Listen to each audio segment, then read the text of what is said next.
Bonjour les humains, 12 février 2025.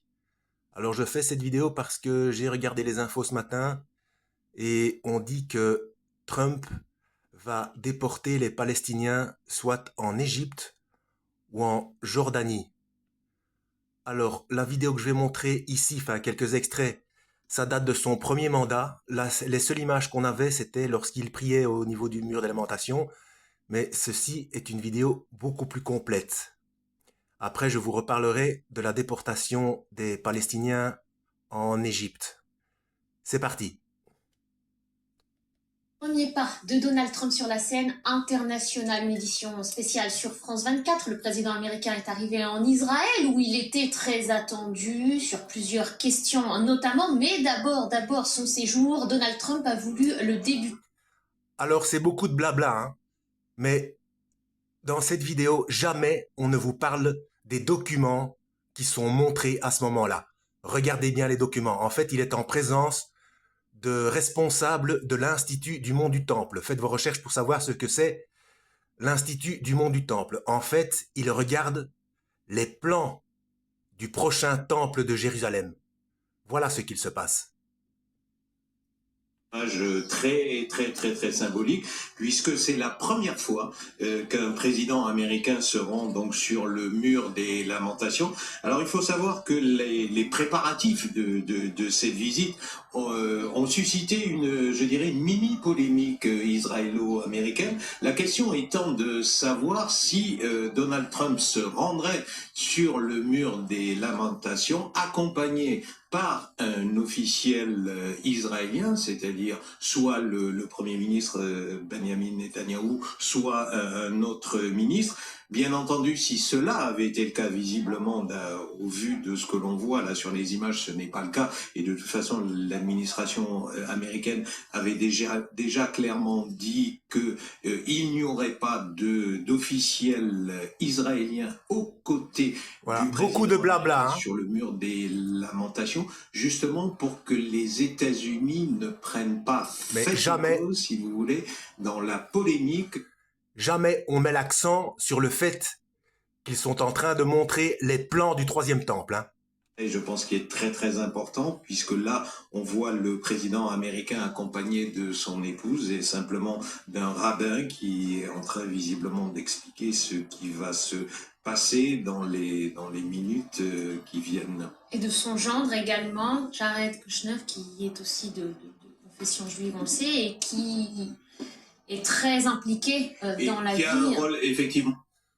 Son gendre, Jared comment? Jared Kushner? Kushner, c'est certain ce nom-là. C'est bizarre, moi c'est ce que j'ai compris, hein. Donc qui est de confession juive. Voilà, encore montrer des documents. Alors, je vous parlais du fait que Trump disait qu'il allait déporter les Palestiniens en en Égypte ou en Jordanie. Ce qu'il faut savoir, c'est que je rappelle que lors du premier confinement, des tests génétiques, des résultats de tests génétiques avaient été faits concernant le peuple palestinien. Allez savoir pourquoi, et qu'ils sont de véritables juifs. Génétiquement, ils sont proches, très proches des contemporains de Yeshua, du Christ. Ce qui n'est pas des Israéliens. Notez que je fais la différence entre Israéliens et Israélites et Juifs et Judaïques, hein. Donc il se trouve que les Palestiniens sont génétiquement de véritables Juifs, puisque proches des contemporains de Yeshua, du Christ, mais qui ne sont pas judaïques.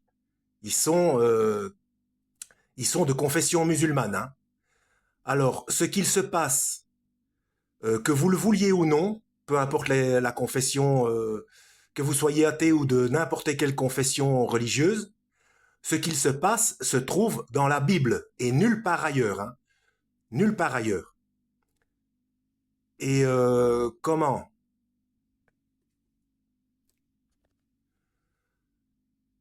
Il faut aller voir dans la Bible les fois où le peuple de Dieu, c'est-à-dire les Israélites, les Hébreux, ont été dispersés par Dieu vers d'autres terres, et notamment souvent en Égypte, au moins 2 fois. Donc, ça a été à Babylone, bien sûr, mais aussi en Égypte, où ils ont fui en Égypte d'eux-mêmes, ou bien, ben voilà quoi. Donc, il faut aller lire la Bible. Il n'y a rien à faire. Il faut lire la Bible pour voir pourquoi cela se passe. Et pourquoi par la suite? Parce que par la suite, systématiquement, ils peuvent revenir sur leur terre sous certaines conditions. Alors là, Trump a fini sa prière au mur de lamentation, dernier vestige du temple de Jérusalem. Donc c'était la seule image qui avait été montrée dans les médias officiels à l'époque. Et là, on lui montre la fin d'un livre. Alors s'il s'agit d'un Tanakh, c'est-à-dire le livre la Bible des Hébreux, on lui montre la fin. Donc, il s'agit bien de la construction du prochain temple, là où le Machia des Juifs va prendre le pouvoir.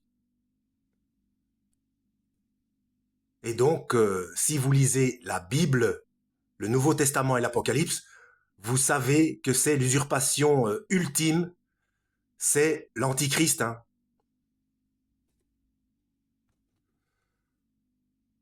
Alors, nous savons que pour les judaïques, Trump est considéré comme le second Cyrus, à l'oreille percée, Cyrus qui avait permis la construction du second temple, donc avec l'attentat qui s'est passé, le fait qu'il était blessé à l'oreille, et aussi le fait, vous pouvez trouver ça quelque part, hein, que les judaïques, en l'honneur de Trump, lui ont fait une médaille, une pièce de monnaie, une médaille à l'effigie donc de Trump et Cyrus, les deux visages sur la même pièce, hein, faites vos recherches. Donc, voilà, là il est en train de signer un accord. Voilà, donc il ne s'agit pas du protocole qui allait se passer sur la visite hein, de l'esplanade du mont du Temple. Donc c'est un accord pour la construction du troisième temple, il ne faut pas être dupe. Hein. Alors voilà, je mettrai cette playlist dans Gog et Magog, puisque les choses continuent à se dérouler selon Gog et Magog définis dans la Bible, et également dans ma playlist Évidence versus scepticisme. Donc je mettrai en description la playlist Gog et Magog. Hein. Voilà. En espérant avoir été utile, lisez la Bible complète, hein, c'est-à-dire la Bible complète qui contient le Nouveau Testament pour comprendre ce qu'il se passe au niveau géopolitique. Ce sont les plans bibliques qui sont en train d'être mis en place de manière mondiale. Hein. Voilà, c'est uniquement dans la Bible. J'en veux pour preuve le système de paiement dans la main, pardon. Donc la dématérialisation de l'argent par le paiement avec la main. Sans carte bancaire, sans téléphone, sans montre, sans rien. Rien qu'avec la main. Ça, c'est dans la Bible et dans aucun autre livre.